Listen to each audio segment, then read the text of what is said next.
Après 12 ans d'absence dans le catch, Goldberg effectue son retour lors de l'épisode de Raw du 17 octobre 2016 pour accepter le défi lancé par Brock Lesnar.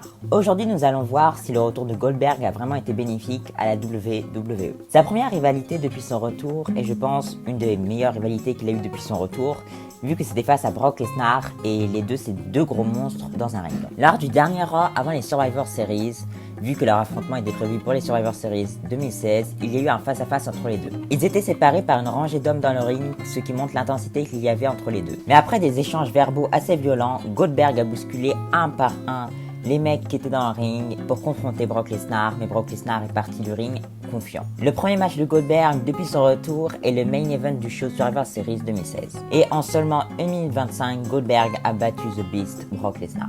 La rivalité ne s'est pas terminée là, puisque Goldberg a ensuite été absent plusieurs semaines avant de faire son retour lors du Raw du 23 janvier 2017. C'était le Raw avant le Royal Rumble 2017, et il y a eu une confrontation entre Brock Lesnar et The Undertaker. Les trois mecs étaient dans le ring. Sauf que lors du Royal Rumble 2017, les deux se sont retrouvés dans le ring et Goldberg a éliminé Brock Lesnar. Le lendemain, à Raw, Brock Lesnar a défié Goldberg dans un match à WrestleMania 33. Le Raw d'après, Goldberg a accepté le challenge de Brock Lesnar, mais on a également appris dans ce segment que Kevin Owens allait défendre le titre universel à Fastlane face à Goldberg. Et la semaine d'après, on a eu la fin entre Kevin Owens et Chris Jericho, donc de leur amitié, et Owens a trahi Chris Jericho pendant le festival de l'amitié. Et lors du Raw du 20 février, Michael Cole a interviewé Brock Lesnar et Paul Heyman, et en fait ils ont envoyé un message à Goldberg. Lors du Raw avant Fastlane, Kevin Owens et Goldberg ont eu un face-à-face pour nous hyper leur confrontation à Fastlane. Et à Fastlane, Goldberg a mis fin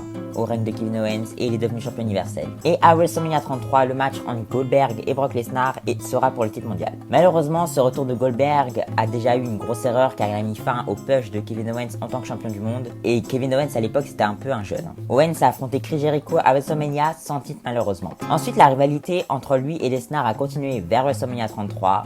Lors du Raw d'après, Brock Lesnar a attaqué le nouveau champion Goldberg avec un 8-5. J'en parle pas beaucoup, mais Paul Heyman a vraiment été super important lors de cette rivalité. Il a vraiment porté la rivalité avec toutes ses promos. Le Raw d'après, Brock Lesnar et Paul Heyman ont fait une promo pour mettre Brock Lesnar en avant et montrer sa dangerosité. C'était un peu le choc lors de cette période de Raw vu que Goldberg était le champion du monde mais il n'était pas présent à tous les Raw comparé à Kevin Owens, donc il vient de finir son règne en fait, qui était là à tous les Raw toutes les semaines dès qu'il est devenu champion du monde. Mais on devra attendre mi-2018, soit 1 an et quelques mois pour revoir un champion du monde présent à Raw toutes les semaines, c'est-à-dire Roman Reigns. Lors du dernier Raw avant WrestleMania 33, Goldberg a attaqué Brock Lesnar avec un spin. Et c'est le moment, c'est WrestleMania 33. Goldberg contre Lesnar, c'est même pas le main event du show. Et étonnamment, le match, il était vraiment cool. Ça n'a pas duré bien longtemps, ça a duré 4 minutes 45 et Brock Lesnar a eu sa revanche sur Goldberg et il a battu Goldberg pour devenir champion universel. Goldberg est ensuite revenu en 2019, une fois pour affronter The Undertaker à Super Showdown 2019, bon j'en parlerai pas, c'est de la merde. Une deuxième fois pour humilier Dolph Ziggler à SummerSlam 2019, mais ça c'était assez fun en fait. Dolph Ziggler qui était un heel à l'époque et on le voyait se faire détruire par Goldberg, une légende. Donc c'était assez amusant. Maintenant je vais parler du retour de trop selon moi, c'était face à The Fiend à Super Showdown. Super Showdown 2020, il a battu The Fiend, il est devenu champion universel, il a mis fin, on va dire, à la carrière de Bray Wyatt un peu, car c'était un peu la dernière chance. The Fiend, c'était son dernier personnage avant qu'il parte. Également, il a mis fin à la streak du Fiend et au personnage du Fiend.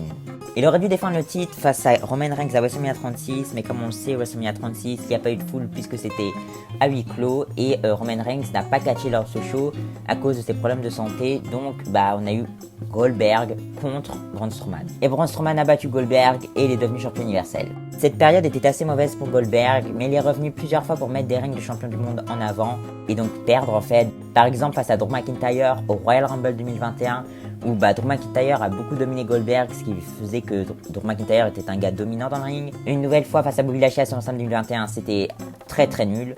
Mais il y a eu une revanche à Crown Jewel 2021 sans titre et c'était un No Host Barrett match, First Continuer match et ça c'est vraiment cool. Bobby Lashley Goldberg à Crown Jewel, c'était cool. Je pense de faire une vidéo sur Crown Jewel 2021 car je pense que c'est un assez bon show. Et donc Goldberg a battu Bobby Lashley, mais bon en soi c'est pas trop grave puisque il y avait pas de titre mondial en jeu. Car Bobby Lashley avait perdu le titre un mois auparavant face à Big E.